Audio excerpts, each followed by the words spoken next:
Hi, everyone. Thanks for joining us. I'm Lisa Hughes with this WBZ News update. There's been a deadly crash in Middleborough between an SUV and a UPS truck. Police say these two vehicles collided head-on Route 28. We know the driver of the SUV was taken to the hospital where she died from her injuries. She was the only person in that vehicle. The driver of the delivery truck is also at the hospital right now. We don't know how serious those injuries are. The cause of the crash under investigation. A familiar name is going to be the next head football coach at Boston College. This is Bill O'Brien, who's taken over the job. He had just accepted a job as offensive coordinator at Ohio State, but now he will come home to oversee the Eagles. And another familiar face is returning to Foxborough. That's Dante Hightower. He's coming back to the Patriots to be the new linebackers coach.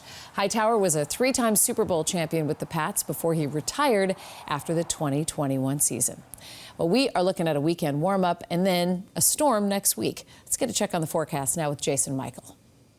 Well, certainly it's been a very interesting Friday across the area. Clouds returning to the mix overnight tonight after some filtered sunshine late into the afternoon and even the evening hours for us. We're going to be talking about this weekend being the warmest we've had in quite some time, everybody. Boston's record 60 degrees tomorrow, 56 for Worcester. But notice the difference in temperatures. Much cooler weather expected for the latter half of the weekend. Even next week is storm potential poised to move right into southern New England Monday night into early Tuesday. We're still tracking the potential for heavy snow, but also the coastal flooding threat remains on tap for us overnight tonight. Notice our temperature scaling back. Cloudy skies moving right on into our neck of the woods. Southwest winds kick up a lot of energy here, elevating our temperatures as we wake up on Saturday. But even look at the daytime high temperatures in the forecast tomorrow. We should be averaging anywhere from 37 up to about 38 degrees or so, maybe even 39 degrees if you really want to appreciate the much warmer overnight temperatures, certainly by February standards. Across the board, upper 50s, a little bit cooler along the Cape and the islands because of the cloud cover there, along with some evening showers expected to move on through. Again, taking a look at our record high temperatures tomorrow.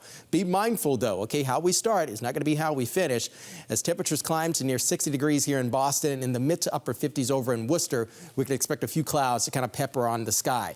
Once we get deeper and deeper into our Saturday, things start to get a little bit differently around here. If you have dinner time plans for tomorrow coming in or outside of the city, notice that clouds are going to be thickening up tomorrow afternoon. Here comes the cold front just racing on through here, beginning around 4 and 5 p.m. in Worcester, moving eastbound right inside the 495 corridor, eventually moving through Boston roughly around 8, 9 p.m. And then the Cape and the Islands, hey, you're going to be the last act of this theater here in terms of the weather department. Sunday morning, waking up, beautiful sunshine across the area. We're going to have a due west-northwest wind cruising on in.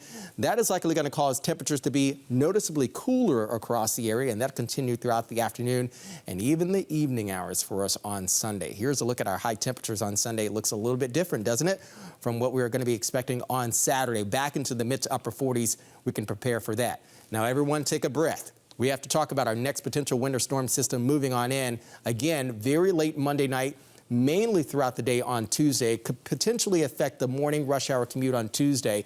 Widespread plowable snow, significant coastal flooding. Yeah, all of those are going to be the potential impacts for this thing. So let's look at it right now. By Monday and Tuesday, again, here's our warm front lifting north across the area on Monday. So we could see temperatures elevated along with some gusty winds moving back in. Notice these isobars. Look at how they tighten up here. This could likely indicate that we're going to have some strong winds come out of this thing waking up early on Tuesday morning. Keep an eye on the clock here as you see this thing move northbound. We will still likely be in the cold sector. Again, all dependent upon this rain snow line. How much snow will Boston get? How fast is this thing going to be moving? That remains to be seen. Highest impacts, again, along and also south of the city. Think south of the Mass Pike.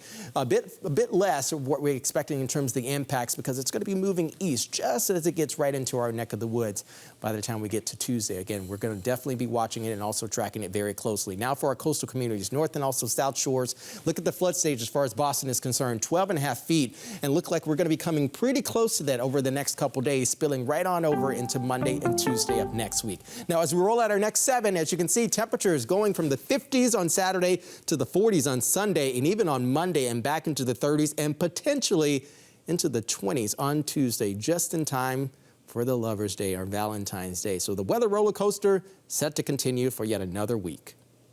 Never boring here in New England. Thanks for being with us, everyone, and have a great weekend.